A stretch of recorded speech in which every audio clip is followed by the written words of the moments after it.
Rentrer chez moi.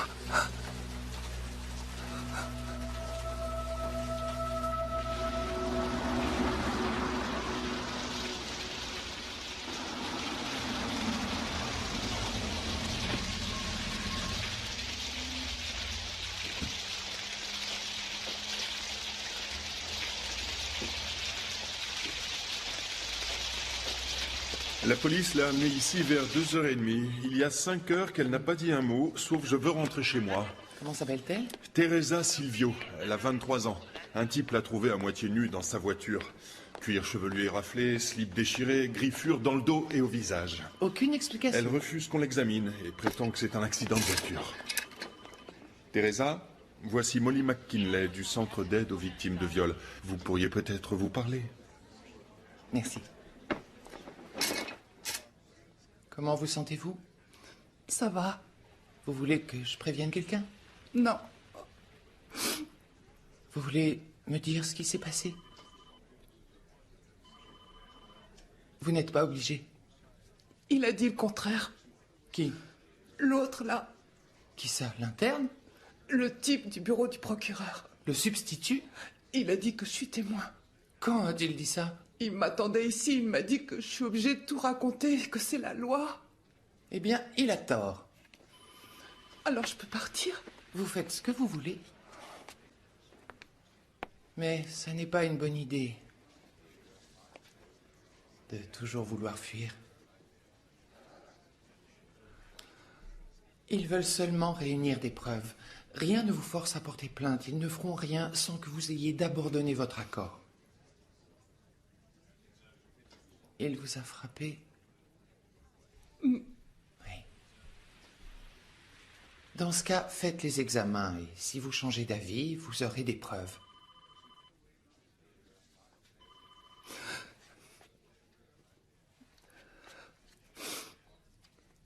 Comment vous vous appelez?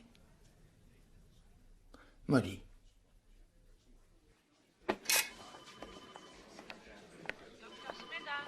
Elle va se laisser examiner, pas de déposition.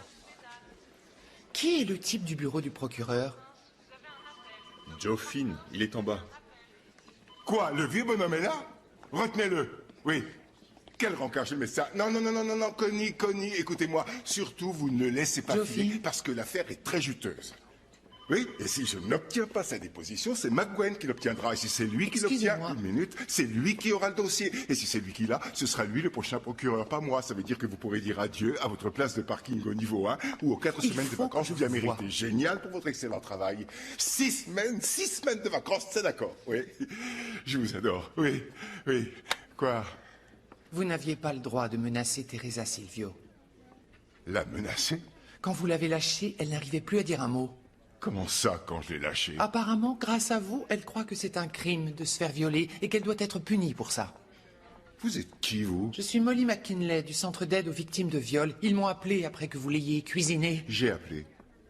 Vous, c'est vrai? J'ai appelé. Oui, parce qu'elle paraissait bouleversée et qu'elle avait besoin de quelqu'un qui l'écoute. Quelqu'un de réconfortant, de rassurant et posé. Comme vous. On recommence de zéro? Vous avez eu tort de la bousculer. Attendez, mademoiselle, je n'ai pas l'impression d'avoir à me justifier, mais on va gagner du temps. Alors voilà, on a un témoin, on a identifié la voiture et on est à ça de monter un dossier béton. Elle ne veut pas vous parler. Vous savez à qui appartient la voiture? À Thomas Franklin Bickley Jr. Elle a été violée par le fils de famille le plus riche du comté de Richmond. Elle a peur, je me doute qu'elle a Vous peur. n'allez pas la forcer à témoigner, et je suis navré si ça vous fait perdre une belle affaire. Calme, Molly. Laissez-la tranquille, ou je balance tout à la presse. Ça va, vous gagnez. Vous voulez la protéger de moi? Parfait, continuez. J'ai pas de temps à perdre. Et tenez, ces clés de voiture, elle est garée devant. Qu'elle m'appelle quand elle sera prête à parler.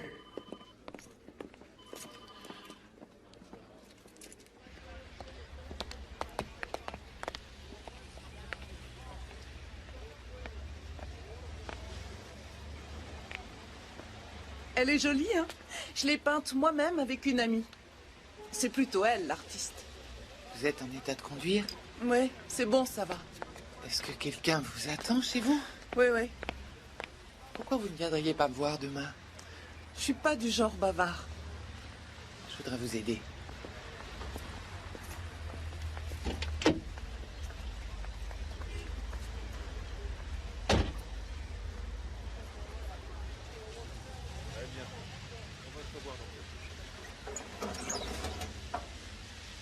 Le risque, c'est de plutôt bien réagir au début et que ça se gâte après.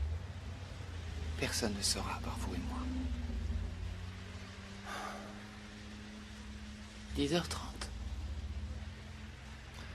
J'y serai. D'accord.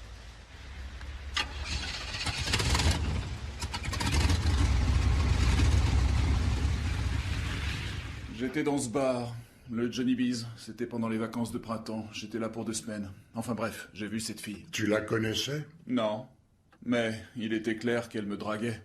En plus, elle a suggéré que je lui paye une bière. Vous avez couché? Oui. Quand le substitut du procureur t'a-t-il contacté? Manino nous a appelés vers 3 heures du matin. La police avait ramassé la fille et il risquait d'interroger mon fils. On peut avoir des problèmes. Elle voulait coucher avec toi? Oui. Elle te l'a dit? Répète ce qu'elle t'a dit. Ils voudront le savoir. Elle a dit « mets-la moi ». Comment tu t'es blessé? Au tennis. Ça s'est produit devant témoin? Oui. Non, c'est pas grave. Ça va bien se passer.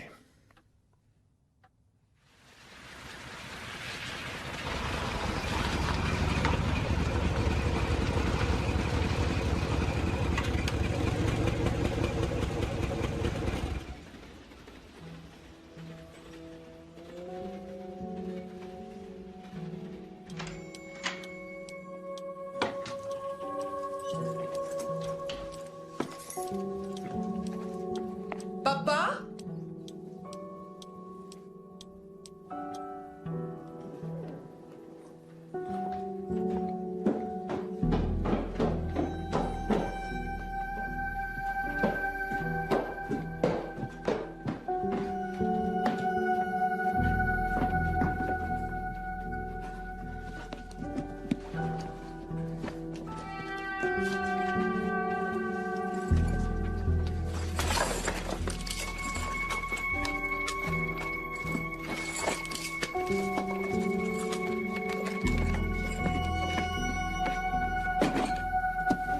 Je suis rentré.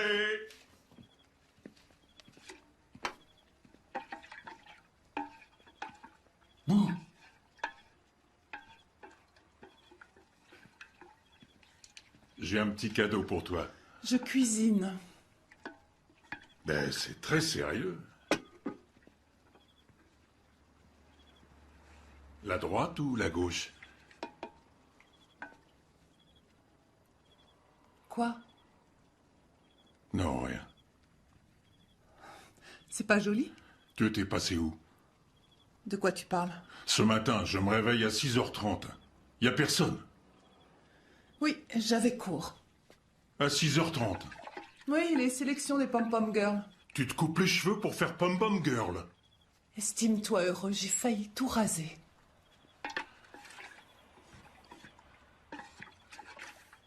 Quelle main tu choisis?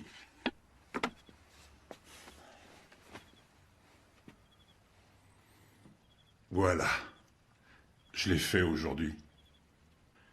Mon ange rose. Comme toi.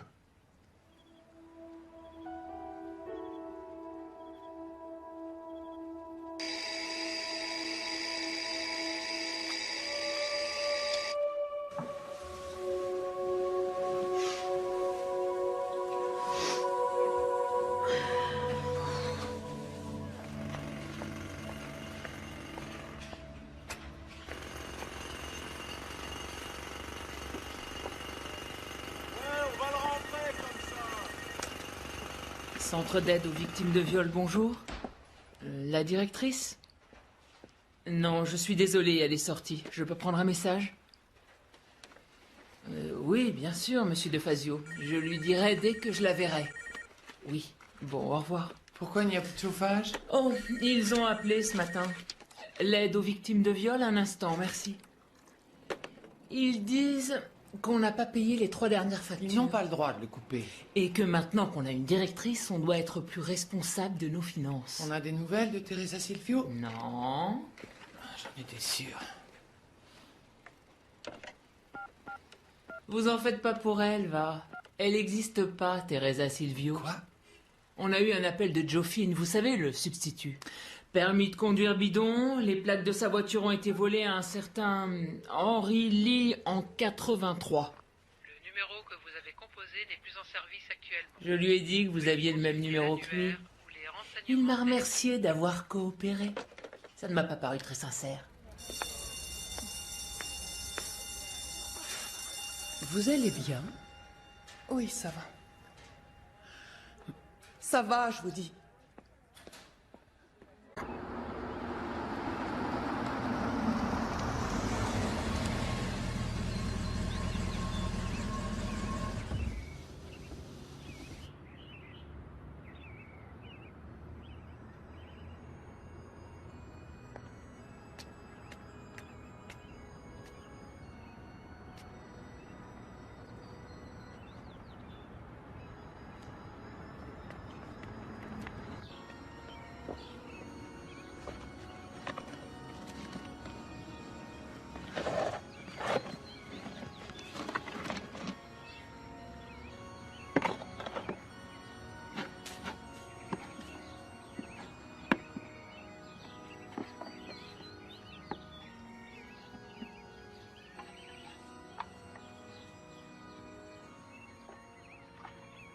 Molly McKinley, il y a un moment que je t'observe, j'ai eu du mal à te reconnaître. J'ai d'abord cru que c'était la Sainte Vierge qui m'enjoignait d'arrêter de jardiner. Qu'as-tu donc trouvé? Cette boîte, je l'ai mise là quand j'avais 9 ans. Tous mes biens sur cette terre. En échange de quoi? Je voulais devenir une sainte. J'ai reçu une lettre de la mère supérieure, alors tu as quitté le couvent. Elle avait l'air de penser que c'était mieux pour toi. Je croyais que ce serait plus simple. Ce n'est pas un péché, tu sais, d'abandonner une vocation. Ça ne signifie pas qu'il faille quitter l'Église. Je sais. Mais tu n'y vas plus. Si, j'y vais. Et quelque chose me retient d'en franchir le seuil maintenant.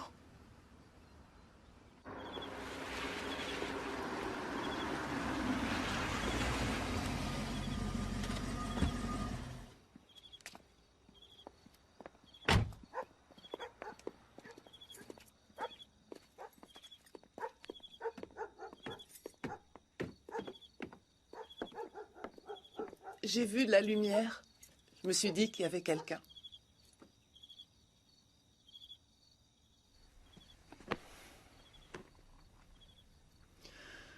Est-ce que je peux fumer? Dites-le, si ça vous ennuie, je suis pas obligée. Non, non, tu peux.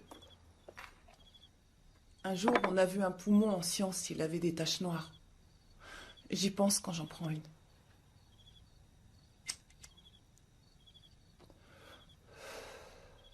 C'est assez laid ici. Vous devriez remplacer la plante. Vous avez envie d'en parler? Parler de quoi? La raison de votre venue? Bien. Vous me donnez votre nom? Commençons par ça. Sophie. Sophie comment? Di Matteo. J'ai l'impression de l'avoir vu tout près de mon école. Je me suis dit qu'il m'avait peut-être suivi. Et c'est le cas? Je pense pas, mais ça arrive souvent. Je crois le voir partout. Je deviens dingue. Où partout? Non, c'est débile. J'y arrive pas. Sophie. À quoi ça mène? Je vois pas l'intérêt de vous raconter... Ça évite de sombrer dans la folie. Super! Allez, dites-moi ce qui s'est passé. Vous devez essayer. Vous pouvez arrêter quand vous voulez. À qui vous le direz? À personne.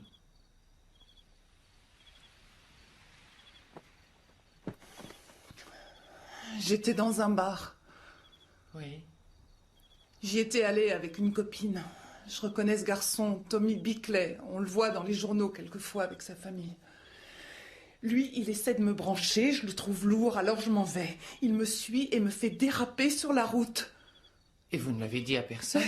Je suis pas si bête, 16 ans, de l'alcool dans le sang, une fausse identité, je sais ce que ça implique. Qu'est-ce que ça implique? Les garçons comme lui ne violent pas les filles comme moi. Est-ce qu'il vous a violé? Quelle importance! De toute manière, je sais bien qu'on me croira Moi, pas. je crois.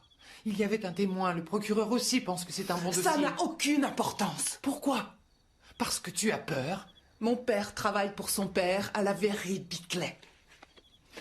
Tu crois qu'ils risquent de l'envoyer? Ils ne peuvent pas. Si tu portes plainte, ça fera du bruit. Les syndicats et les journaux seront prévenus. J'en suis pas sûre. Tu as le droit de lutter pour défendre tes droits. Vous savez rien sur moi et vous comprenez rien. Alors vas-y. Si ça n'a pas d'intérêt pour toi, vas-y.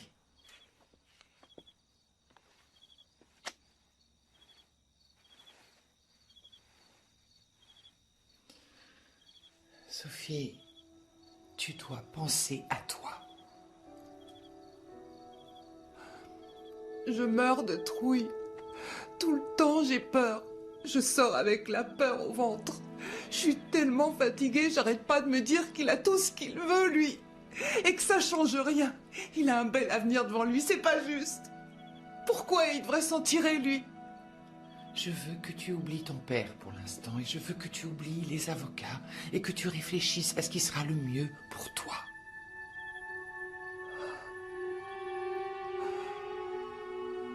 Je veux aller témoigner.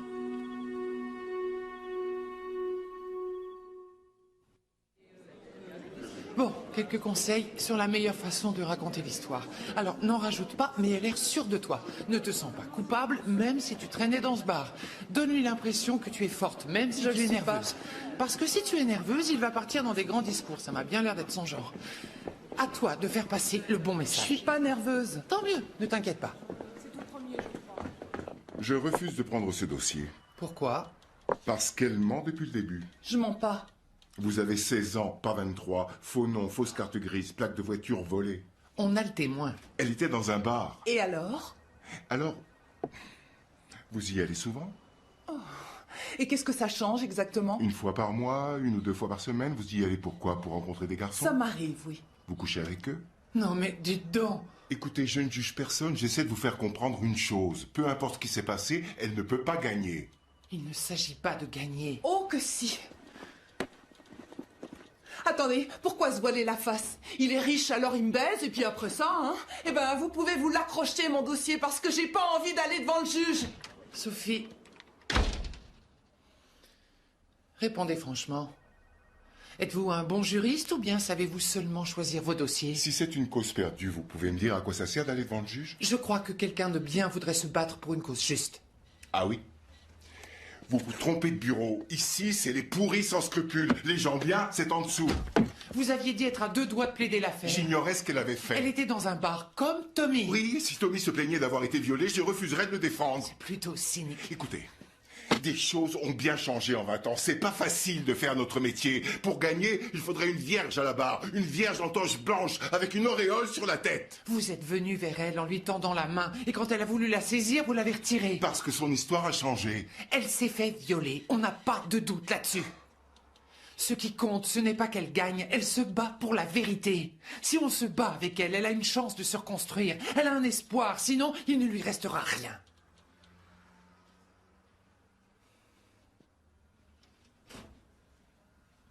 Ramenez-la.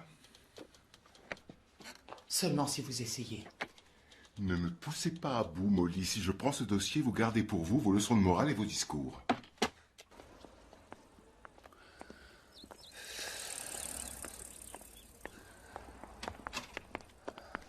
Ça va? J'ai tout foiré. Il est partant. Si tu veux ce procès. Toutes ces œuvres, je n'avais jamais vu ça. Je sais plus où j'en suis. Vous mangez pas? Je n'ai pas faim. Vous êtes du genre ulcère à l'estomac, c'est tout noué à l'intérieur avec la boule d'angoisse, hein? Non, pas vraiment. Vous aviez toujours les poings serrés. Non, pas tout le temps. Je vous ai vu dans le bureau, j'ai cru que vous alliez lui mettre un pain dans la figure.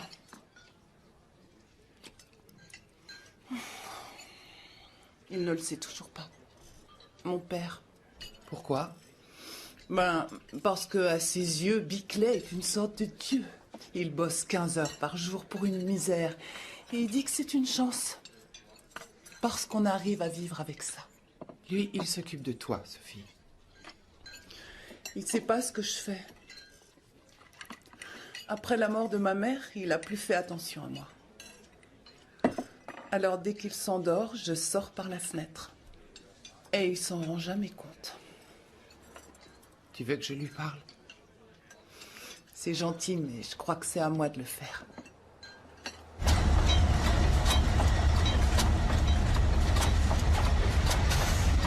Dis Mathéo, patron de commande. Viens, amène-toi. On ne sait pas pourquoi elle a porté de telles accusations. Mais son histoire ne tient pas la route. Il vaut mieux que vous jetiez un coup d'œil à ces papiers avant que les choses ne s'enveniment.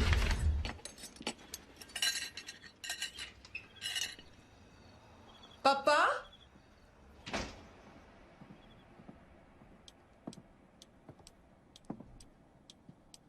Quoi?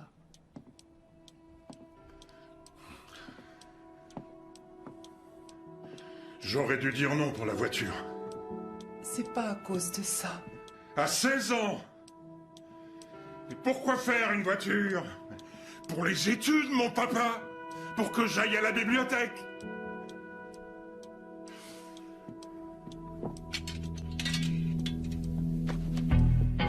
Papa! Attends! Qu'est-ce que tu fais? Arrête! Non! Non! Non! Elle est à moi! Arrête, je t'en prie! Arrête, je dis, ça suffit! Tu l'as laissé te toucher?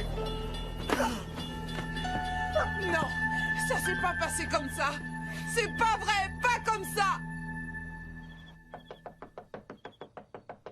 Molly! Réveillez-vous! C'est Joe et Phil, Molly! Molly, vous êtes là? Molly! Molly, debout, c'est Joe et Phil! On a un gros problème. J'ai introduit ma requête et 10 minutes après, l'avocat de Bickley se pointe avec des dépositions. 6 personnes dans le bar ont vu Sophie avec Tommy ce soir-là et elle l'allumait. Comment ça? Soyons précis. Elle lui caressait le pantalon, elle avait la langue dans sa gorge et elle était à moitié à poil. 2 témoins indépendants ont dit que son comportement était vulgaire. Vous avez pris la peine de l'interroger sur ce qui s'est passé? Bien sûr que oui. Pourquoi ne m'avoir rien dit? Vous vous croyez où? Dans un film pour enfants? Il l'a battue. Il l'a forcé à coucher avec lui. Vous le répétez sans arrêt, mais ça n'a aucun poids, ça ne compte pas si personne n'y croit. Eh bien, allez dire ça à Sophie. Non, vous dites-le lui. Et dites-lui qu'elle ferait bien de cracher la vérité. Parce que si j'apprends qu'elle m'a menti encore, c'est fini. C'est sa tête ou la mienne. Et à choisir, c'est pas la sienne que je sauverai. Ça ne m'étonne pas de vous.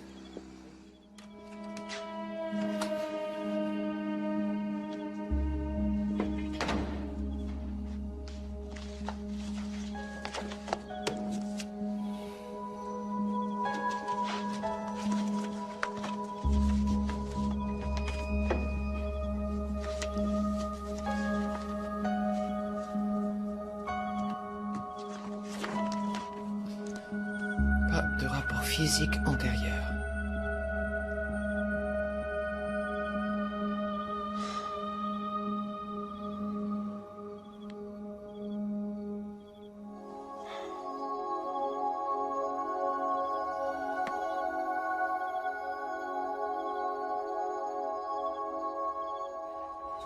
Tu pensais pouvoir leur cacher la vérité? Je vous ai dit ce qui s'est passé. Ce que tu m'as dit, c'est qu'il te faisait des avances. C'est vrai. Tu l'embrassais dans un bar, dans un lieu public. Oh, vous croyez que c'est pareil, que c'est comme de coucher avec Pour lui? certaines personnes, c'est choquant. Je lui oui. ai dit de mettre la pédale douce. Ça ne compte pas, ça. Ah, alors c'est ma faute maintenant. Ça peut donner à croire que c'est ta faute. Je suis censée faire quoi? Rentrer chez moi et faire comme si de rien n'était? Arrête de mentir. J'ai dit la vérité. Et arrête de cacher des choses. Ils le découvriront tôt ou tard et s'en serviront contre toi. Quoi? On m'a payé. Pourquoi? Une seule fois. C'était pas sérieux. Un bonhomme âgé m'a dit « Tu veux de la compagnie ?» et il m'a filé de l'argent. Ça, je leur raconterai pas. Si mon père l'apprenait, ça le tuerait. Si on me pose la question, je le nierais. Pourquoi tu fais ça? Ne me faites pas la morale. Tu es en train de te détruire. Ne me jugez pas. Comprends-tu que je te juge? Une pauvre petite gamine, c'est ça, une vraie paumée? Non. Vous savez, c'est pas parce que vous portez des jupes bleues et des chaussures moches en permanence qu'on doit toutes vous ressembler. Et Tommy? Est-ce qu'il t'a payé? D'après vous, c'est le cas? Si oui, je te conseille de me le dire maintenant. Oui, j'ai eu des parts dans l'entreprise, c'est pour ça que je m'amuse comme une folle, ça se voit pas?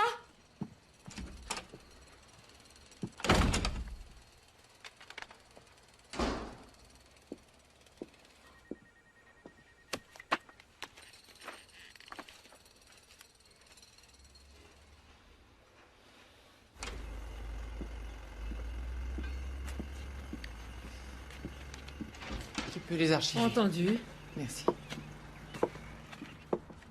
Molly McKinley? Lee Keating, je représente la famille Bickley. J'avais espéré qu'on discuterait ensemble. Et pourquoi on discuterait? Les Bickley sont une famille très importante dans cette ville, et je compte bien avoir une conversation raisonnable avec vous avant que les choses ne s'emballent. Mais mon opinion a peu d'intérêt. Ce n'est pas moi qui me suis fait violer. Apparemment, il y a une sorte de confusion. Si vous vous sentez confus, parlez-en à Tommy. Tommy est tout chamboulé. Il avait la nette impression de plaire à Sophie. Vous voulez quoi? Qu'elle fasse machine arrière? Qu'elle retire sa plainte? Sophie est une enfant. Je doute qu'elle ait conscience des conséquences si elle persiste à aller en justice. C'est une menace, maître Keating. C'est un fait. Elle a porté des accusations extravagantes. Les faits sont les faits. Ma cliente a été violée et vous pouvez toujours nous harceler, ça n'y changera rien. Réveillez-vous, mademoiselle McKinley. Elle a menti dès qu'elle a ouvert la bouche. J'ai une injonction de communiquer. J'ai besoin de lire son dossier, vos notes de travail, pendant les consultations, comptes rendus divers. Je dois vérifier sa version. Maintenant, vous pouvez me les donner ce soir, ou si vous préférez, demain matin, à l'audience. Je ne compte pas vous donner quoi que ce soit. Vous n'avez pas le choix. Si Sophie persiste à charger mon client, ses dossiers sont à moi. Bonne journée, mademoiselle McKinley.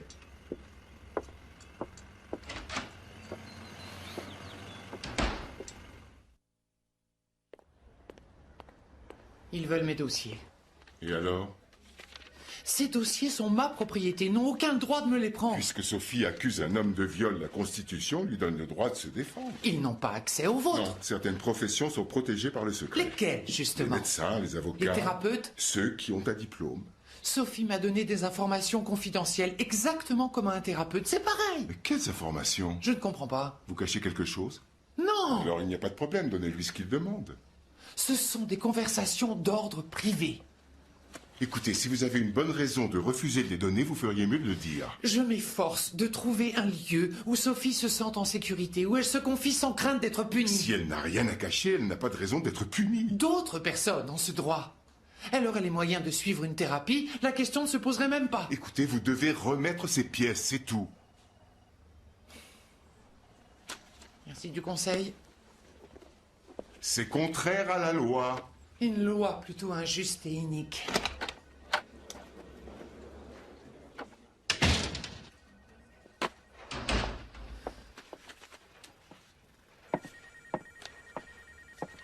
Tu es en retard. Oui, et alors? Monsieur de Fazio a appelé 3 fois déjà. Tu devais lui payer le loyer. Je sais, demain. T'as manqué ton rendez-vous. Dis-moi que c'est une blague. Elle a laissé quelque chose pour toi dans le bureau.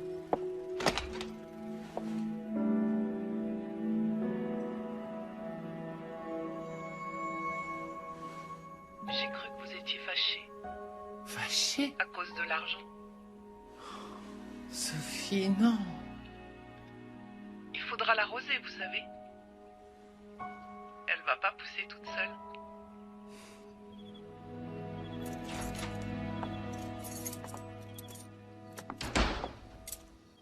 Ce boulot ne me disait rien. Moi, je voulais faire du hockey. J'y ai joué à l'université. J'étais boursier. Pourquoi avez-vous arrêté? Je me suis bousillé les genoux. Il me disait de laisser tomber, mais c'était trop dur. Je vous ai arrangé une audience demain matin. Trouvez-vous un avocat? Je croyais que c'était vous l'avocat. Oui, pour l'État, je ne représente pas votre association. Je ne peux pas payer un avocat. Je connais quelqu'un. Je me demande qui c'est. Pourquoi vous murmurez? Pourquoi quelqu'un qui habite un endroit pareil prendrait cette affaire? On fait ça par amour. L'amour de quoi? Joséphine. Oh, trésor. Toujours aussi séduisant. Tu lui as dit que je le ferais pour rien? Non, pas exactement pour rien. Qu'est-ce que j'ai à gagner? Tu vas pouvoir passer du temps avec moi. Il trouve toujours les mots qu'il faut pour m'avoir. Tout ce que je demande, c'est que vous expliquiez les faits au juge. Si je te suis bien, j'ai 14 heures pour préparer un dossier qui n'a pas le moindre fondement en droit. Attends, depuis quand tu te préoccupes du droit? Ce type réussirait à coucher avec une bonne sœur. C'est pas d'actualité. Excusez-moi, vous auriez une salle de bain? Ah, bien sûr, c'est par là. Toilette?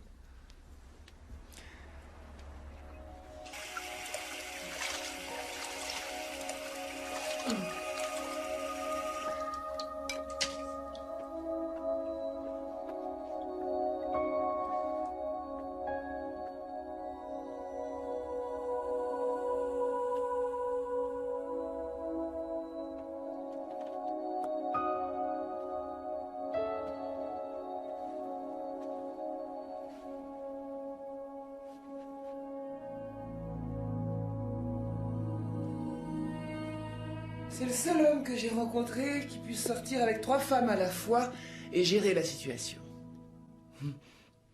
Tâchons de changer la loi. Vous êtes partante?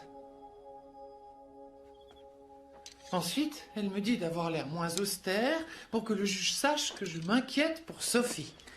Je croyais que tu faisais ça pour le type. Qui? Cet avocat. Fine. À ta place, je m'habillerais chicos. C'est pour Sophie. La polémique a débuté il y a 2 jours quand l'avocat de la défense a exigé que lui soit remis Tu le devrais y dossier aller de la comme victime ça. au centre d'aide aux victimes de viol. La directrice, une ex-sœur de la Miséricorde, faisant passer sa conscience avant l'ordre du juge, a déclaré officiellement que cet acte constituait une violation de la vie privée de sa cliente et a refusé de communiquer ses pièces, ce que le juge a défini comme un geste de défi. Il a promis des sanctions immédiates. Molly! Réveillez-vous, Molly! Vous avez menti. Ça n'est pas vrai. Vous m'avez assuré qu'il n'y avait pas de risque qu'on le sache. Ça restera entre nous, Sophie. C'est entre toi et moi. Ça ne bougera pas d'ici. Pourquoi voulez-vous que je vous croie? Je vous ai fait confiance, je vous ai tout raconté. Je savais pas que vous étiez une nonne. Ça n'a rien à voir avec cette histoire. Vous m'écoutiez en vous disant « Quelle pauvre petite fille !» Et puis je pensais « C'est pas faux, il y a peut-être un truc qui débloque chez moi. » Sophie, je n'ai jamais dit ça. Le mieux, c'est de le brûler. Ils n'auront rien de ce dossier. Et vous comptez faire quoi? Dire une prière? Mettre un cierge pour moi? Tu n'as pas confiance? Brûle-le. Brûle-le toi-même. Vas-y. Une nonne? Quelle congrégation? Les sœurs de la Miséricorde. Ah, je connais, elles doivent faire vœu de silence. Non. Bon, d'accord. Mais vous, vous êtes mariés, non? En blanc, avec la tenue? L'alliance? Ferme-la. Quoi? Mesdames et messieurs, la cour, veuillez vous lever.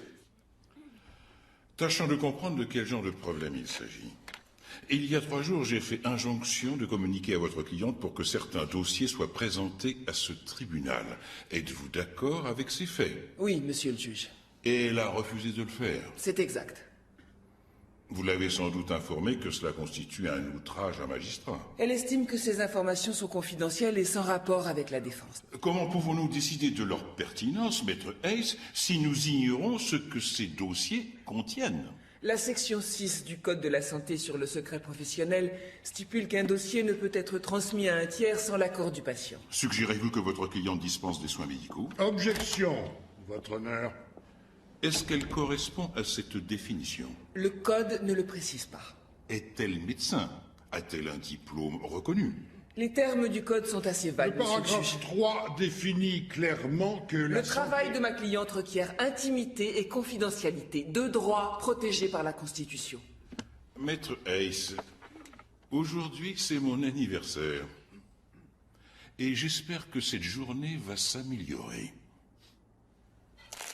Ils sont à l'audience aujourd'hui. Ils l'ont dit aux nouvelles.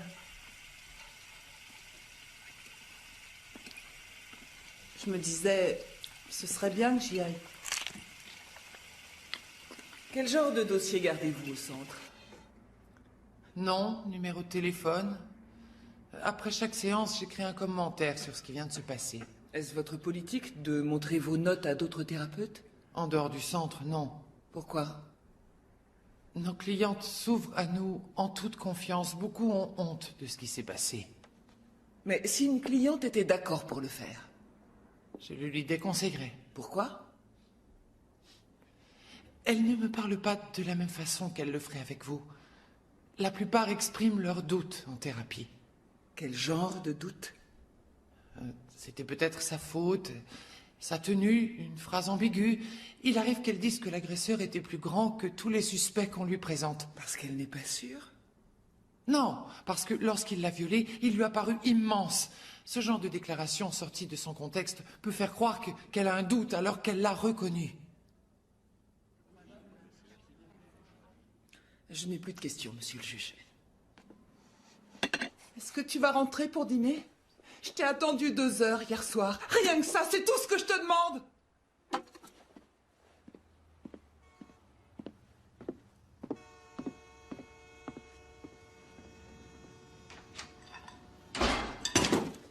Vous soutenez, mademoiselle McKinley, que les informations contenues dans ces documents doivent être dissimulées à la défense? Je soutiens qu'elles doivent être protégées, oui.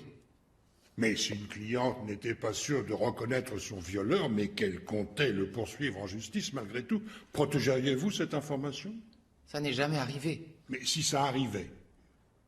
Les victimes de viol ne traînent pas n'importe qui au tribunal. Elles ont soif de justice, pas de vengeance. Répondez à la question, je vous prie. Que feriez-vous si vous saviez que l'accusé était innocent? Si je savais qu'une cliente avait volontairement accusé un faux coupable, je m'y opposerais. Mais si c'était seulement une intuition, si vous notiez des incohérences, si vous pensiez « elle a peut-être menti ». Je vous l'ai dit, mes clientes ne mentent pas. Mais d'un autre côté, elles sont troublées. Elles pensent voir leur agresseur très grand, alors qu'il est petit. Même si elles sont troublées, ça apparaîtra dans le témoignage. Le sujet ici, c'est la confidentialité. Il me semble qu'on a droit à une conversation privée avec un conseiller. Et qui doit décider si cette conversation concerne ou pas la défense, vous ou le jury?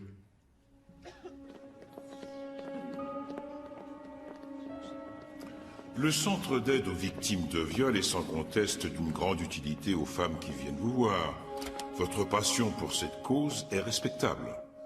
Mais nous sommes gouvernés par la loi, pas par la passion.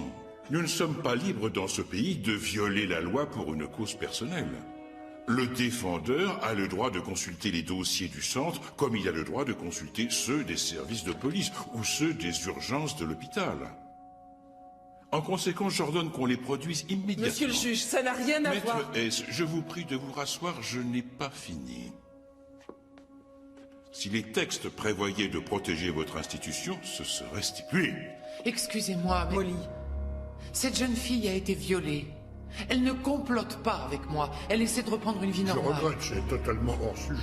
Le centre est le seul lieu où elle peut se sentir en confiance. Alors je veux savoir comment je peux l'aider si ce qu'elle me dit peut être utilisé par la défense. Mademoiselle McKinley, si vous me pensez compétent pour juger des faits, vous devrez vous plier aux décisions que je prends. Non, je regrette. Vous refusez de transmettre vos dossiers. Oui. Vous me forcez à vous incarcérer. Vous serez conduite à la maison d'arrêt des femmes. Vous ne pourrez pas l'enfermer éternellement. Elle a la clé qui ouvre sa cellule dans la poche, maître Hayes. C'est inadmissible, monsieur le juge. Objection notée. L'audience est levée.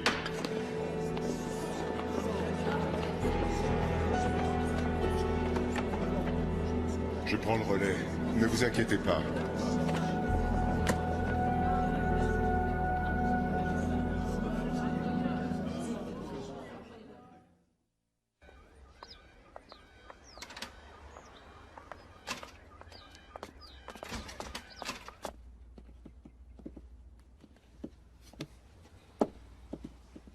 Tu permets? Ouais. On peut faire appel. Aller devant la Cour suprême, déposer une requête pour qu'on amende le texte de loi. Combien de temps ça prendra? Des lustres. On peut le faire voter. Tu veux qu'elle reste en tôle des mois? Je suis son avocate, pas sa conscience. Je m'y ferai. Vous savez comment c'est, la tôle? Il n'y a qu'une prison de femmes dans cet état. Il y a des junkies, des tueuses, des femmes avec une lame de rasoir sous la langue. Elle a pris sa décision, c'est clair. On devrait la soutenir, l'épauler. Rien ne t'en empêche.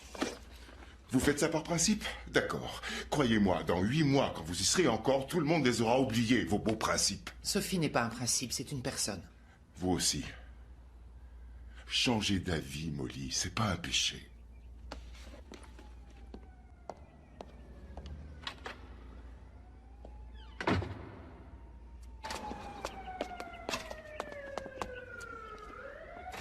Vous croyez que c'est ma faute? J'ai tort? Pauvre nul! Pourquoi vous ne me le dites pas? Que je vous dise quoi? Ce que Molly sait et que vous voulez garder secret. Je pense que c'est d'ordre privé. Est-ce que vous cachez quelque chose? À votre avis? J'espère que non, parce que sinon, elle risque d'avoir de gros ennuis.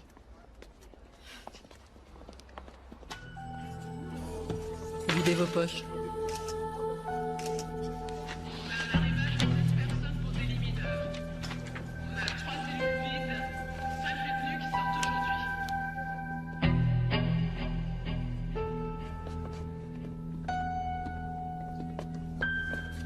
Retournez-vous. Ouvrez la bouche. Plus grand. Déshabillez-vous. Pourquoi faire? Tu le fais ou tu veux que je t'aide?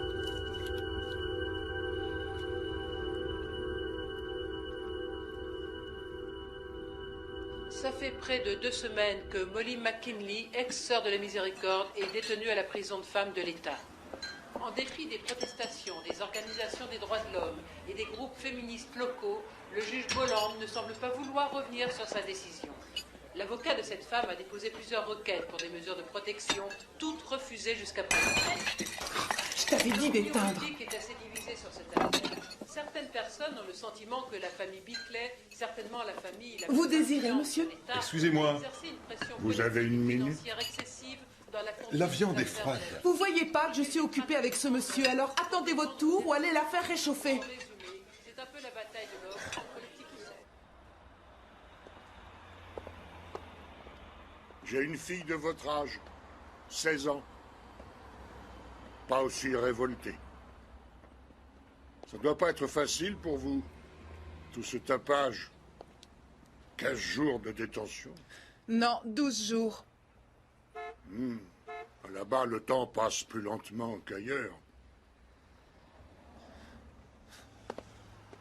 Qu'est-ce que vous voulez?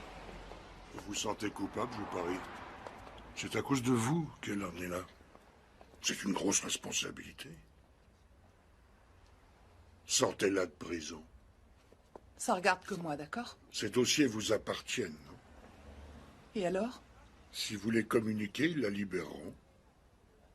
C'est votre choix, pas le sien. C'est pour ça qu'elle se bat, il me semble. Pour que vous puissiez décider.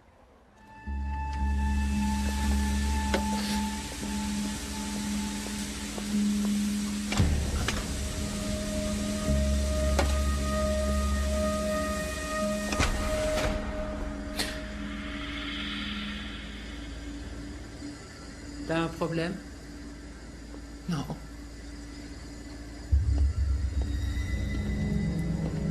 T'as un problème avec moi? Qu'est-ce que vous voulez? Il y a une gosse qui vient te voir. Elle dit qu'elle est ta fille. Ah, comment ça se peut? L'Immaculée Conception.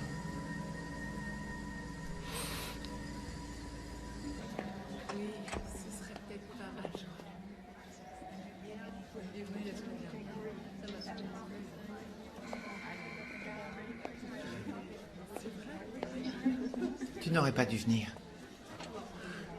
Pourquoi? Parce que ça vous ennuie de me voir? Ce n'est pas un endroit convenable pour une jeune fille. C'est pas convenable pour vous non plus, on dirait. Je m'y fais. Vous n'avez pas l'air en forme. Tu te fies à tes impressions ou à moi?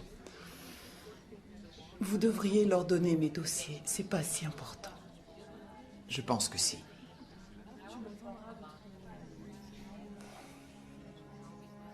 J'ai un petit cadeau pour vous. Mon père en fait de temps en temps. Quand ma mère était vivante, il disait qu'ils étaient à son image. Maintenant, il dit que c'est son âme qui habite la statue. Ce qu'il faut faire, c'est la poser à côté du lit, la nuit. Quand elle viendra, elle verra que tout va bien. C'est vraiment très beau. Je lui parle de temps en temps. Je lui demande de me faciliter les choses. En général, je le fais au cimetière, mais je crois que ça va marcher même ici. Vu les circonstances, elle m'en voudra pas. Sophie, j'ai de la peine pour toi. Je sais.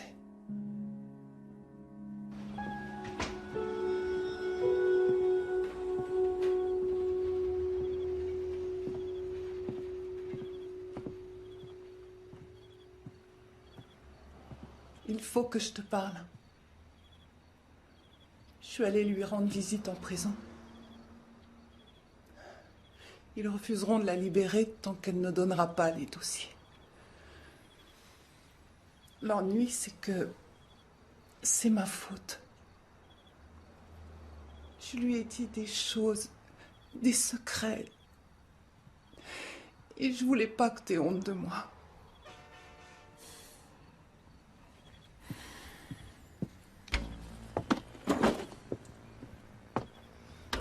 T'as entendu ce que je t'ai dit? J'ai entendu. Pourquoi tu fais comme si j'existais pas? Mais quoi? Qu'est-ce que tu racontes? Je te parle, fais un effort, j'aimerais te dire des choses. Non, s'il te plaît, je veux rien savoir. Je sortais quelquefois le soir, je mettais une robe, j'allais dans les bars. Tu n'as pas honte, tais-toi. Je suis pas ce que t'imagines. Ça suffit, je te dis de te taire. Je suis pas une traînée. Pense à ta mère. Arrête. Il m'a violée. Maintenant, elle est en prison. C'est à cause de toi. Parce que j'ai eu peur que tu aies honte de moi.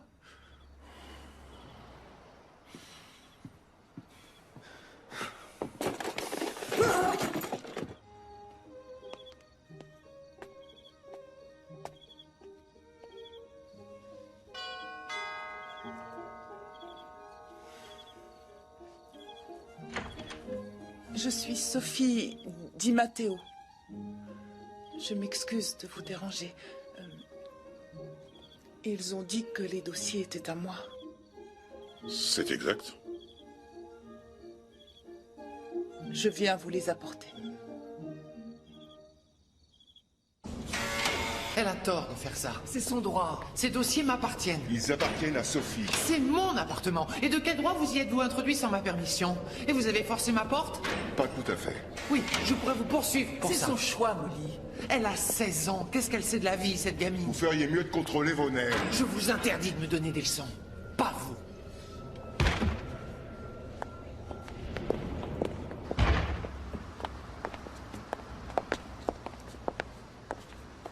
Elle a été un peu surprise.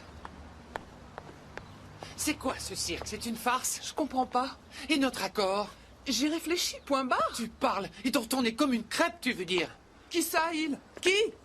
Les Bickley, ton père, Monsieur Finn. J'étais censée dire la vérité. Pas raconter toute ta vie. Et alors? J'ai raconté ma vie, j'ai violé personne. Pourquoi j'aurais honte de moi? Il ne s'agit pas de honte, je te parle de tes droits. Quoi? Quelle à la vie privée. Ma vie privée, c'est à moi de choisir, d'en décider. Vous auriez pu rester en tôle toute votre vie. Tout ce qui compte, c'est vos principes débiles, c'est tout. Alors ça, c'est injuste. C'est vrai. Sainte Molly et sa morale. Bon, ça va. Tu veux leur remettre les dossiers? Ne te gêne pas, donne-leur. Mais moi, je ne ramasserai pas les morceaux après, j'ai plus le courage. Tu n'auras qu'à te débrouiller.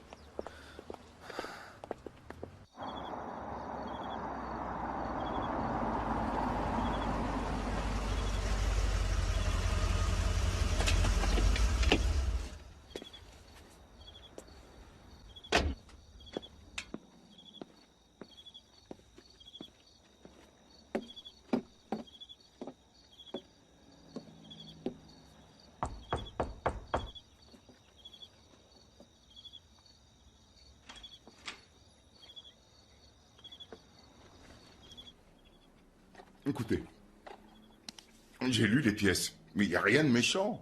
C'est vrai, Keating va réaliser qu'elle s'est fait payer. Alors quoi? C'est irrecevable. Ça n'a rien à voir avec le viol. Il va s'en servir contre elle. L'argument n'est pas légal. C'est un truc d'avocat. Le jury l'entend, il s'en souviendra. Bon, très bien, alors on aborde ça différemment. Qu'il la présente comme une paumée ou une allumeuse ou tout ce qu'il veut. Là, je vous appelle à la barre et je fais clairement comprendre au jury que vous connaissez bien Sophie et c'est votre version des faits qui sera la bonne. Ça va pas marcher. Ex-nonne, sœur de la miséricorde, nom d'un chien, c'est une bonne référence.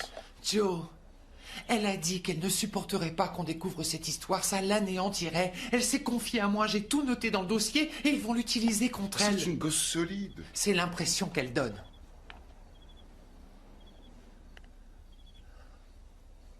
J'ai été enseignante.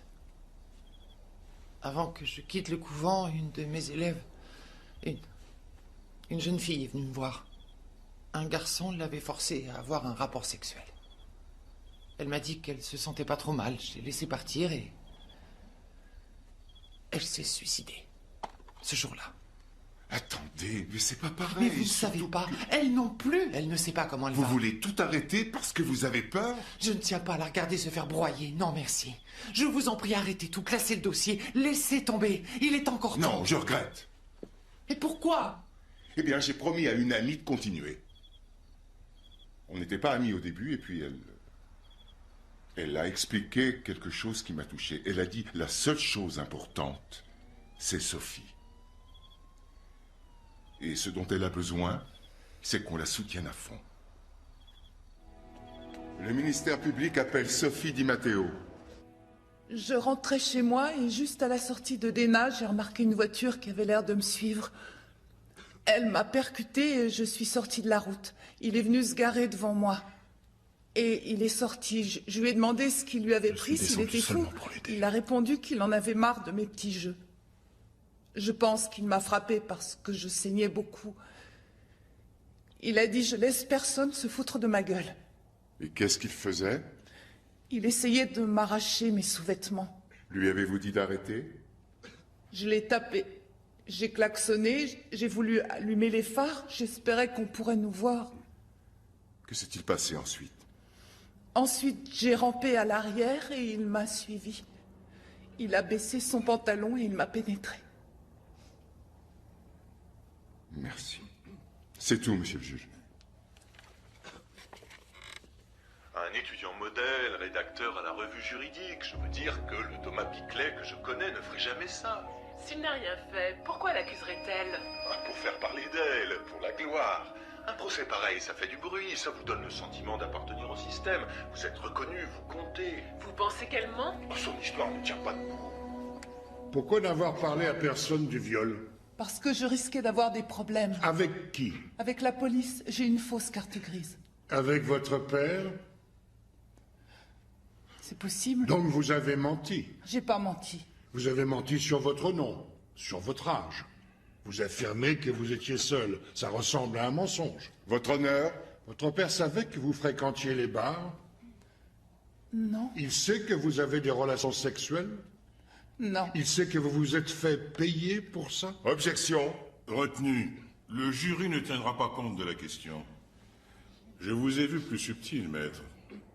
Vous ne vouliez pas que votre père apprenne ce que vous faisiez ce soir-là? Oui, c'est vrai. Qu'est-ce qui vous a fait changer d'avis?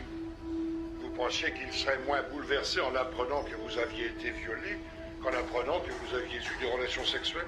Non. Pourtant, c'est ce que vous avez dit à Molly McKinley. J'ai jamais dit ça. Vous avez dit que votre père en mourrait. Pas parce que j'ai eu des rapports sexuels. Pourquoi alors?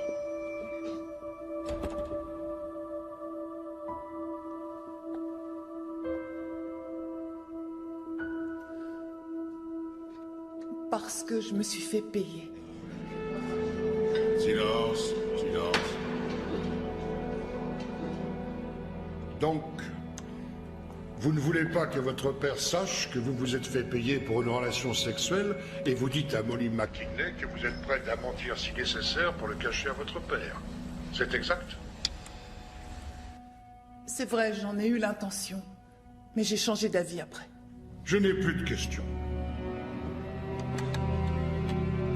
La défense appelle Thomas Franklin Bickley Jr. à la barre.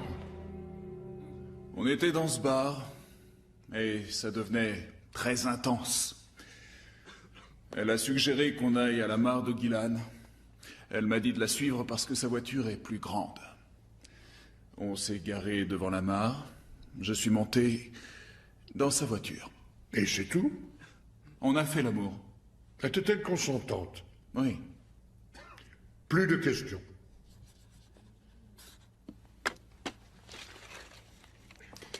Vous reconnaissez ceci? Oui, maître. À qui cela appartient-il? À Sophie Di Matteo. Savez-vous qui l'a déchiré? Je l'ai déchiré. Vous ne le niez pas? Non. Dans quelles circonstances? Dans de très agréables circonstances. On était pas mal excités. Silence, silence. Où avez-vous rencontré Sophie Di Matteo? À l'hôpital Bickley, le 24 mars de cette année. Pourquoi y étiez-vous? Je devais l'aider à subir un examen probatoire. L'interne disait qu'on l'avait violée. Objection. Mademoiselle McKinley, l'interne nous fera part lui-même de son opinion. Vous ne pouvez le faire à sa place. Lorsque vous êtes arrivé à l'hôpital, quelle était l'apparence de Sophie? Elle avait une coupure sur le front, la plaie saignait beaucoup et elle semblait sous le choc. Elle vous a dit ce qui lui était arrivé? Je lui ai demandé si quelqu'un l'avait frappée. Elle a acquiescé. Elle est venue le lendemain au bureau et elle a dit qu'on l'avait violée. Et vous, pensez-vous qu'on l'avait violée? Son opinion n'est pas recevable. Je l'entendrai. Continuez. Oui, je le crois. Je n'ai plus de questions.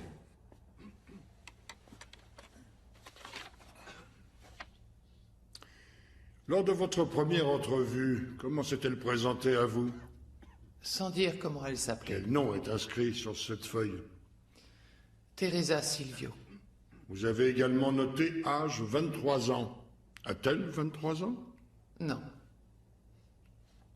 Elle vous ment sur son nom, sur son âge. Pourtant, quand elle vous dit qu'elle s'est fait violer, vous la croyez. Oui, je la crois, comme la police et les médecins et l'homme qui l'a trouvé le front en sang sur le bord de la route. Merci, mademoiselle. Cette note-là, que dit-elle? Vous la sortez de son contexte. Voulez-vous la lire à voix haute pour moi, merci? Pas de rapport physique antérieur. Vous avez bien écrit cela? Oui.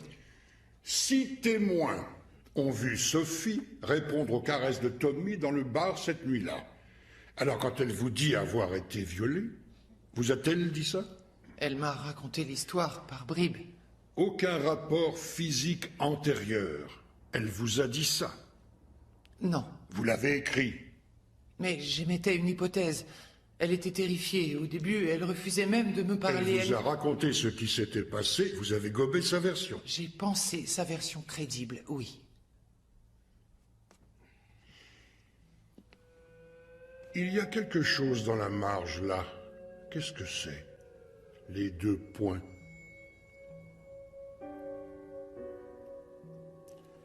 Répondez à la question, je vous prie. Des points d'interrogation. Des points d'interrogation. C'est vous qui les avez faits? Oui. Qu'est-ce qu'ils signifient? Elle était effrayée. Effrayée ou pas, vous vous êtes dit qu'elle mentait. Objection. Sophie a toujours affirmé qu'elle s'était fait violer. Depuis que je la connais, sa version reste inchangée. Mademoiselle McKinley, vous ne l'avez pas cru, mais vous avez douté de quoi exactement? De l'endroit où a eu lieu le viol? Des circonstances? De l'auteur du viol? Ou de l'existence même du viol? Monsieur le juge.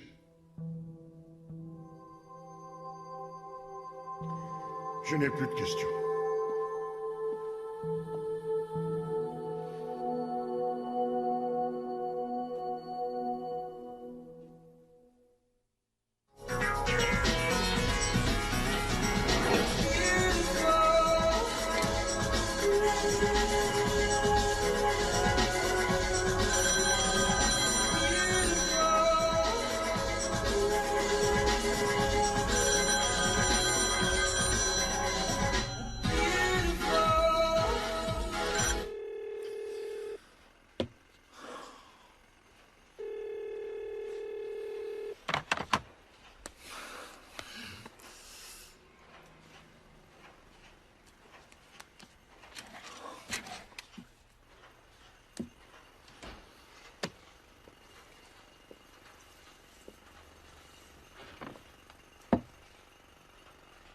Vous êtes parti très vite. J'ai beaucoup à faire. Oui, je vois. Je ne sais pas comment me faire pardonner. Je m'efforce de me convaincre que vous aviez raison. Je n'aurais pas dû insister. Je n'aurais pas dû vous faire témoigner. J'aurais dû laisser tomber l'affaire, mais je ne regrette même pas, c'est drôle. Ce que je regrette, c'est de ne pas avoir réussi, pas d'avoir essayé. Ce sont eux qui lui ont fait du mal, pas vous. Arrêtez de culpabiliser. La partie n'est pas finie.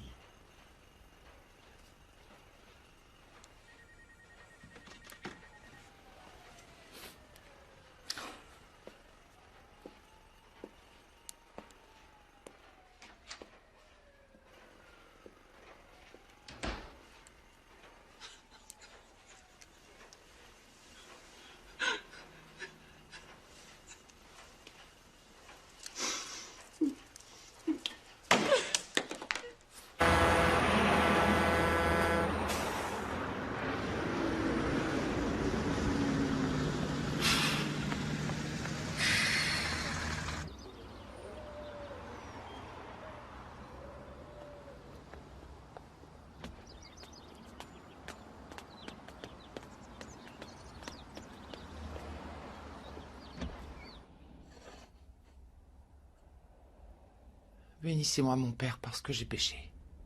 Ça fait 2 ans que je ne me suis pas confessé. Quels sont tes péchés? J'ai laissé mourir quelqu'un. Continue. Il y a 2 ans, lorsque j'étais enseignante, elle est venue vers moi. Elle était dans la souffrance. Je n'ai pas su être attentive à cette douleur. Et je l'ai laissée partir. En quoi as-tu péché? J'ai été lâche, je ne l'ai pas aidée. J'avais peur qu'elle dépende de moi. Ce n'est pas un péché, Molly. Elle s'est donné la mort. Tu te sens coupable? Je fais du mal, mon père. J'ai beau faire, je blesse tous ceux que j'approche. Chaque jour, je me réveille les poings serrés, crispés. Je ne veux pas qu'on m'approche. La décision de cette jeune fille est entre elle et le Seigneur. Je doute que tu sois responsable. J'ai tellement peur. Qu'est-ce qu'elle t'a appris, Molly? Quel enseignement dois-tu tirer de sa mort? Je n'en sais rien. Je crois que tu sais.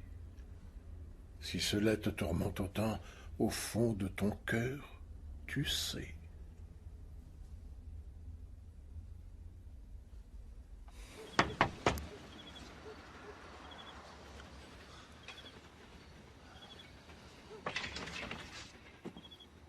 Monsieur Di Matteo, je suis Molly McKinley. Je suis venue voir Sophie. Elle est partie.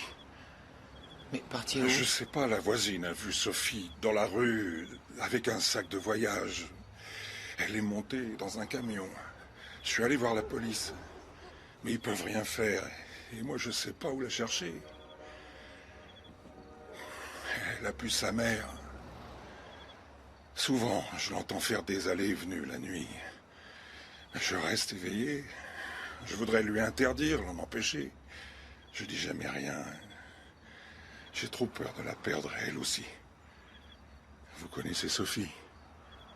Vous savez où la chercher. Aidez-moi. Je vous en prie. Il est 1h15 sur Radio Richmond. Dans les toutes premières heures de la journée, encore debout, des problèmes, personne à qui parler, Aira est là. À votre écoute, n'hésitez pas à décrocher votre téléphone et racontez-moi votre vilain cauchemar. Sur la une, on a Bob G de Baltimore, c'est bien ça? J'ai piqué un truc. Piqué un truc? Vous voulez dire que vous êtes un voleur? C'était devant moi sur le comptoir. Personne faisait attention. Vous avez pris quoi? Une stéréo, un piano, une télé? Un portefeuille. Un portefeuille? Ouais. Alors, pourquoi appelez-vous? Je sais pas. Vous voulez peut-être le rendre? Non. Bon, quelque chose au turlupine, hein? C'est pour ça que vous m'avez appelé. Bob? Vous êtes toujours là? Oui. Vous devriez en parler à quelqu'un. Je dis à vous. D'accord, mais je vais raccrocher. Et après? Je rappellerai. Ça sert à rien.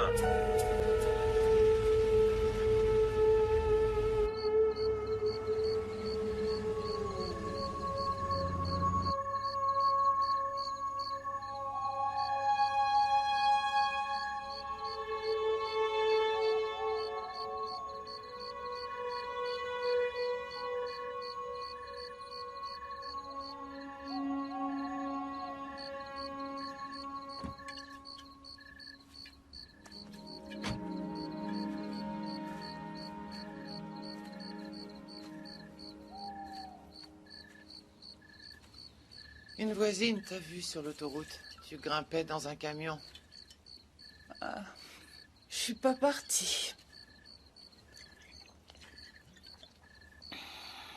Avant de mourir, elle a beaucoup souffert. Quoi? Rien. Je suis pas saoule. Je n'ai pas dit que tu l'étais.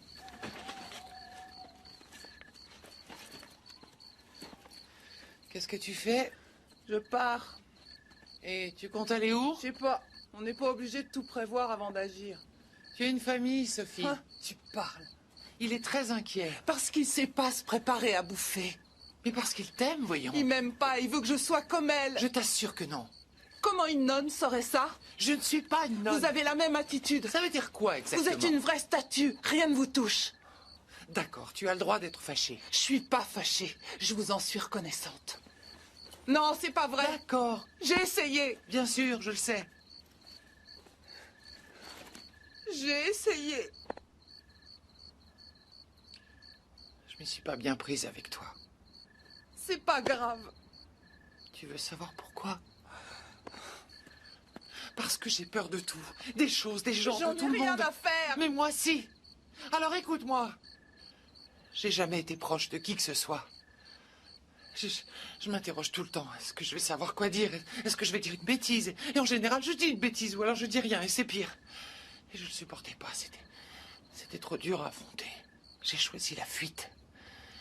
Et je me suis dévouée à Dieu. J'étais pas bonne, Sophie. J'avais honte de moi. Je pensais que je méritais pas de vivre parmi les autres. Je t'en prie, ne pars pas. Pourquoi? Parce que je ne veux pas que tu perdes ton temps comme moi je l'ai fait.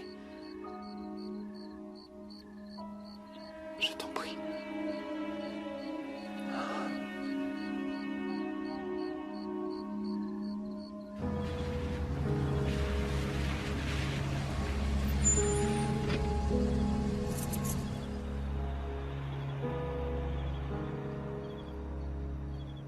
Il restait éveillé à attendre ma mère quand elle travaillait le soir. Il attendait jusqu'à ce qu'elle rentre dans la pénombre. Il voulait être sûr que tout allait bien.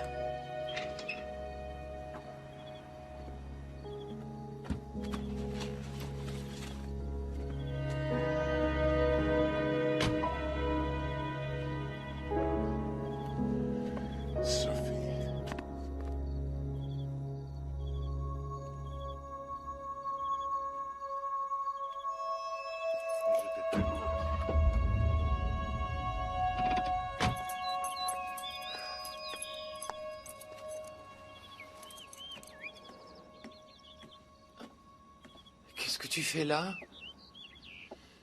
Oh, je voulais surtout pas te rater.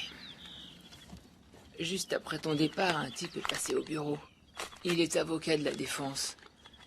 Il veut voir les dossiers sur Aurélia Garcia. Oh, c'est pas vrai, je rêve. On a une injonction. Mais ça s'arrêtera jamais. Alors, il a demandé à voir nos pièces ce soir. Et tu lui as donné? Eh!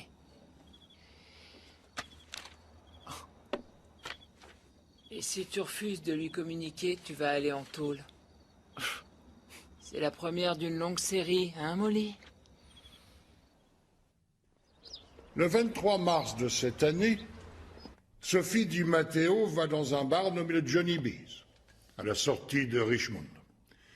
De son propre aveu, c'est quelque chose qu'elle fait assez fréquemment. Elle se sert d'une fausse carte grise et conduit une voiture non immatriculée. Elle va dans le bar racoler des garçons. Sophie se trouve dans le bar, parce qu'elle l'a choisi ce soir-là. Elle va parler à Tommy Bickley. Elle va laisser Tommy l'embrasser. Elle va laisser Tommy lui offrir une bière. 6 témoins ont vu Sophie ce soir-là passer du bon temps avec lui. Maintenant, Sophie déclare que Tommy l'a violée. Tommy nie ces faits. Vous avez une décision à prendre. Alors demandez-vous lequel des deux me dit la vérité. Et tout en réfléchissant à cette question, rappelez-vous ceci. Sophie a menti. Elle a menti à la police quand ils sont venus la chercher. Elle a menti aux internes, à l'hôpital, à la directrice du centre d'aide aux victimes de viol. Elle a menti à son père à chaque fois qu'elle a passé la soirée dans ce bar. Et ensuite, lorsqu'elle a prétendu avoir été violée, elle a encore menti sur les circonstances et les faits invoqués. Maintenant, Sophie nous dit que Tommy l'a obligée à avoir un rapport sexuel. Moi, j'imagine un autre scénario. Sophie était parfaitement consentante. Ensuite, Tommy est rentré chez lui. George Gillan trouve Sophie à moitié nue, trop ivre pour conduire. Il appelle la police. Et là, Sophie a un vrai problème. Comment va-t-elle expliquer sa conduite à son père? Le brave homme, qui n'a aucune idée du genre de vie que Sophie mène. Il n'y a pas lieu à condamnation. Il y a un point d'interrogation marqué. À la fin de son témoignage, vous ne pouvez pas ne pas avoir un doute raisonnable, ce même doute que Molly McKinley a émis lorsque Sophie lui a donné sa version des faits. Car si Sophie a raconté tellement de mensonges pour se sauver, elle ment peut-être encore.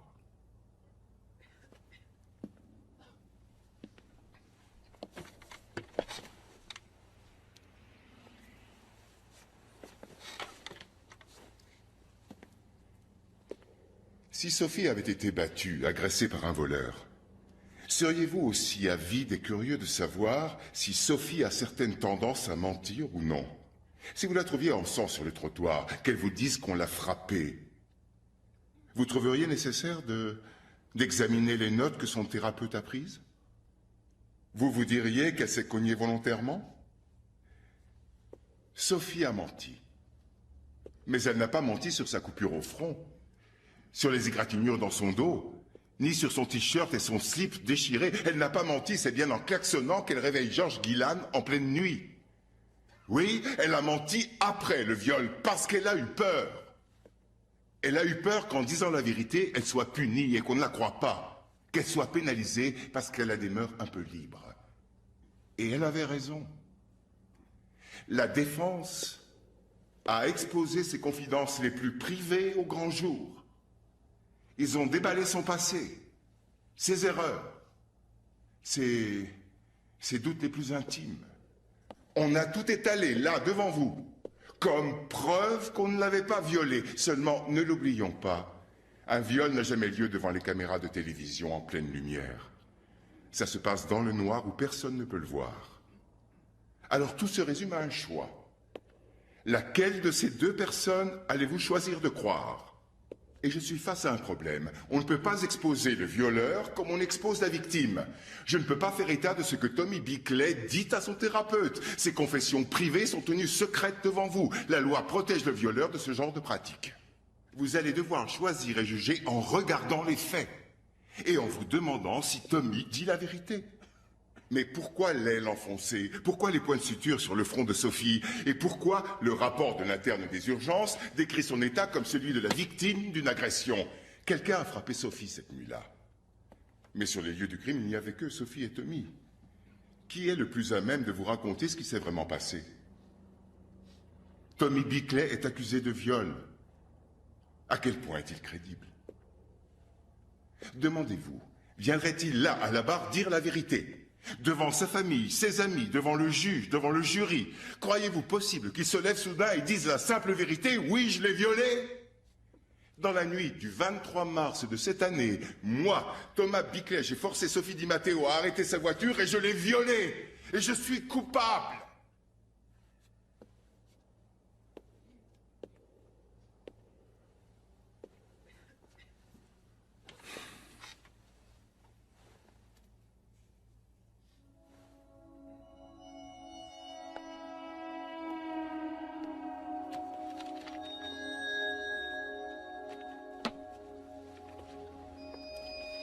Vous lui avez fait un grand cadeau.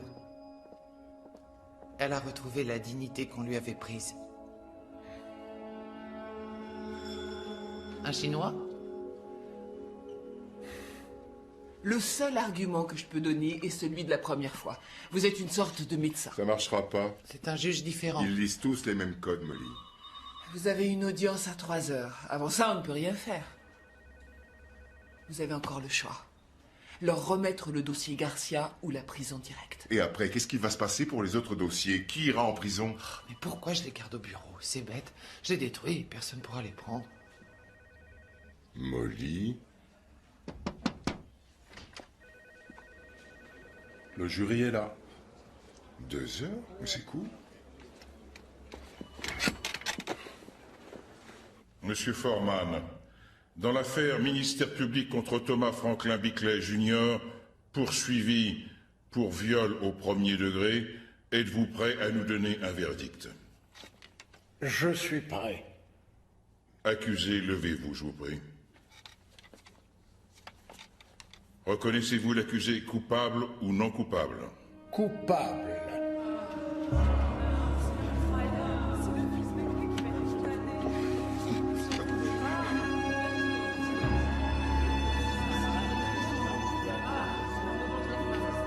On fonce au bureau. On va agir pour Garcia et pour toutes les femmes qui nous ont fait confiance. Non, ne faites pas ça, Molly, écoutez-moi. Je ne pourrais rien leur donner si tout a été détruit. Je ne peux pas vous conseiller de faire ça. J'ai pas raison. Vous êtes folle. D'accord, mais j'ai pas raison. Non, vous êtes folle alliée. Ah, voilà. Êtes-vous satisfaite? Je pense que justice a été faite. Il est temps que je rentre chez moi sur l'affaire Garcia. Vous êtes prête à aller en prison? S'il le faut. Est-ce que vous irez jusqu'au bout?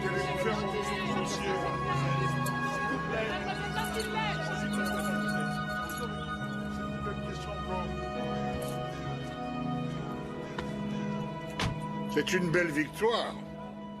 Merci. Vous risquez d'avoir des problèmes au centre.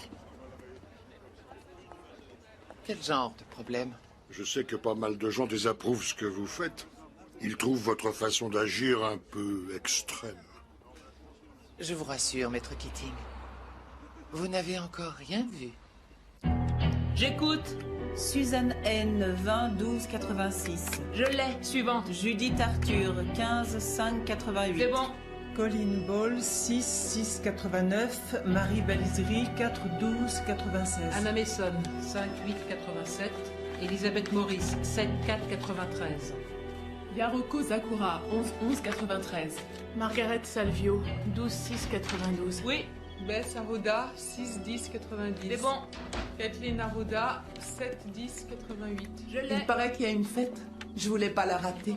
Comment tu as eu ce dossier? Oui. Un ami. Il tient à ce qu'on le récupère. Mais quel ami? Il vous attend dehors. Candice Bélèche, 12 5 87. Le type a été condamné. C'est en appel qu'il nous J'ai pas du tout envie que ce soit rendu public. Le médecin sur le tapis, non merci. Trop dur. Qu'est-ce que vous comptez faire de ça?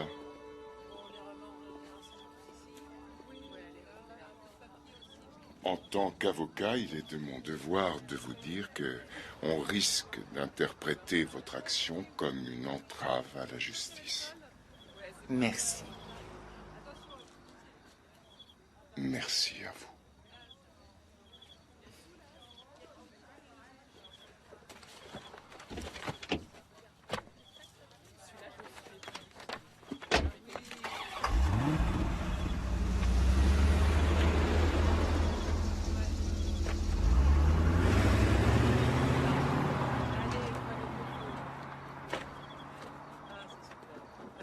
Ah, mais attends, regarde. Attends, il y a encore des dossiers là.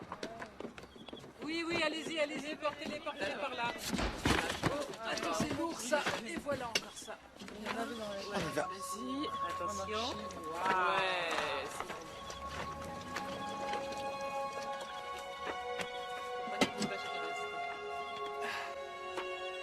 À toi l'honneur, j'aurais dû le faire dès le début.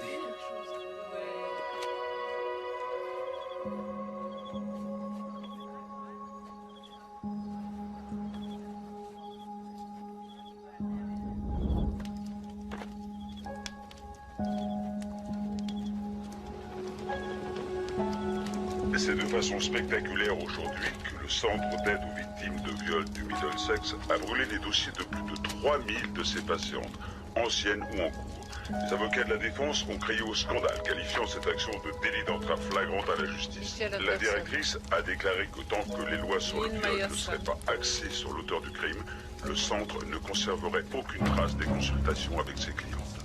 Suzanne Colfax. Anna-Marie Martinet. Roberta Hanser. Robin Fels. Jessica Harrelson. Lisa Lee. Maria Hernandez. Martha Gutiérrez. Terry Holzman. Debbie. Karen Green.